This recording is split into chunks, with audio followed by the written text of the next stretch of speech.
C'est une blessure bien gardée. Dans sa jeunesse, Julia Vignali a été victime d'un terrible accident domestique qui lui a brûlé une importante partie de la peau au 3e degré. En 1980, le matin de la fête des mères, j'ai renversé mon bol de chocolat chaud, et mon pyjama en acrylique a littéralement fondu sur mon bras. C'est ce qui s'appelle un accident domestique.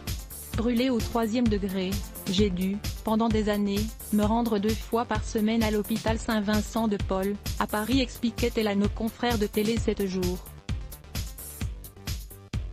Un terrible choc sur lequel elle est ensuite revenue dans les colonnes de Paris Match, précisant qu'elle s'était évanouie sous le choc de la douleur.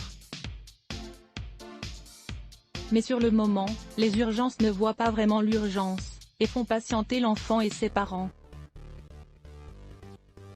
Une attente qui finit par avoir de lourdes répercussions puisque c'est à cause de quelques minutes de trop que la compagne de Cadmeran a pu être greffée. Heureusement, les médecins ont fini par trouver une solution un jour. On décide de m'opérer, sinon mon bras ne grandira plus. Il vaut mieux un bras moche avec une cicatrice qu'un petit bras qui aurait fini sa croissance trop tôt.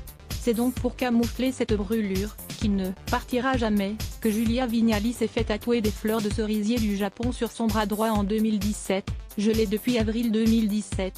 Il cache une cicatrice de brûlure que je me suis faite à l'âge de 5 ans. À voir aussi, la rédaction à lire aussi les ce bloc ADS.